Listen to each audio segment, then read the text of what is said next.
And the A process really starts with studies done in the 1990s when we discovered how marijuana was producing its effects.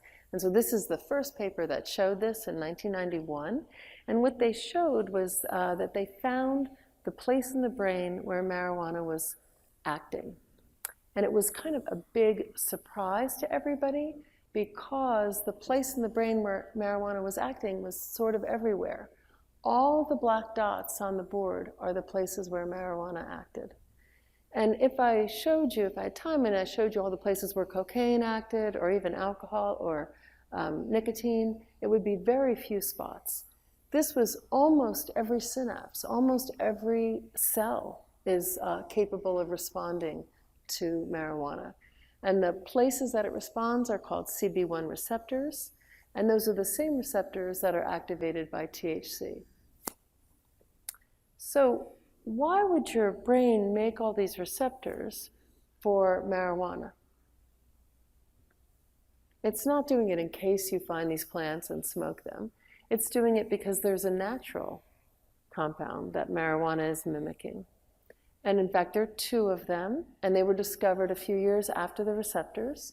They're called anandamide and 2-AG, or 2-arachidonyl glycerol. And these are the endocannabinoids, the natural THC-like compounds. So THC only works because it speeds up, increases the rate of what's already going on. And so what already going on is this cannabinoid signaling. So what is that doing? Well, in the brain, there's neurons, as you know, and typically the neurons receive input around their soma or their cell body, and they conduct it electrically. This is sort of the code of the nervous system down their axons. And then the axons branch usually, and there's a little gap between the axons of one cell and the soma of the next cell. And that gap is a synapse, and 98% of drugs work by affecting the synapse. So we looked there for THC's effect, and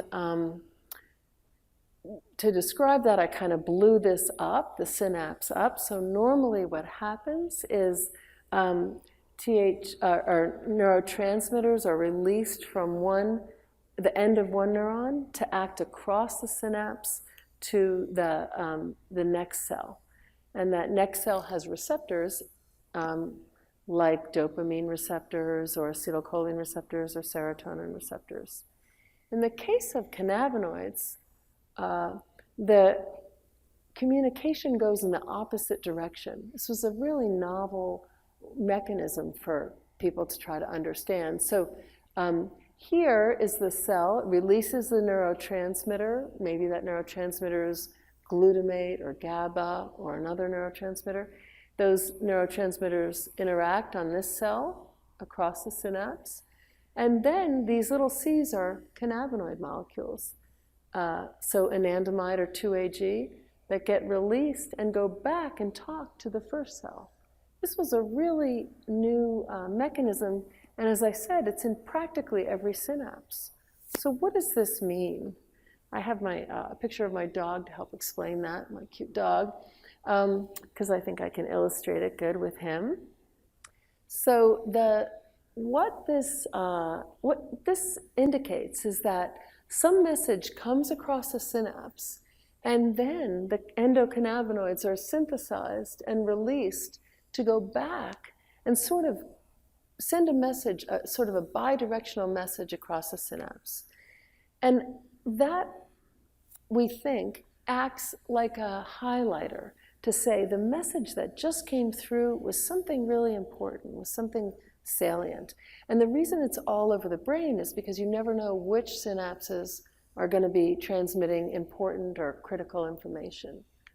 So this helps us decide what to learn and how to learn, and it helps us sort important information from not important information. So Bowden, one day, my dog, was out in the yard as a puppy. Actually, he was about this age, and my daughter dropped a piece of bacon in the grass. And you can bet that was important for the dog. That was like a big day. And so what I would say to illustrate this is that his brain, he found the bacon, and as he did, his olfactory system got turned on, his motor system got turned on, his learning and memory. Wow, this is great. What is it? And so anandamide probably got released in many structures, in many circuits, to tell Bowden, okay, something really great just happened. Something really meaningful happened. And he knows that. He still goes back to the same spot. It's never happened again. And that would be the case for us, too. I don't know what your bacon is, but maybe it's, you know, a great idea you have, or it could be bacon, it could be chocolate, it could be, you know, a first kiss or something. But when those events happen, the idea is that anandamide would get released from the postsynaptic side to go back and say, aha, mark this. This is critical. And that plays a role in forming long-term memories. So that's how anandamide and 2-AG work. But what about THC? Remember, those receptors are everywhere. Does someone you love suffer from drug addiction? Accidental drug overdoses are the #1 cause of unnatural deaths. Don't wait until it's too late. Call our 24/7 helpline at 1-800-648-6734. A caring addiction specialist is awaiting your call.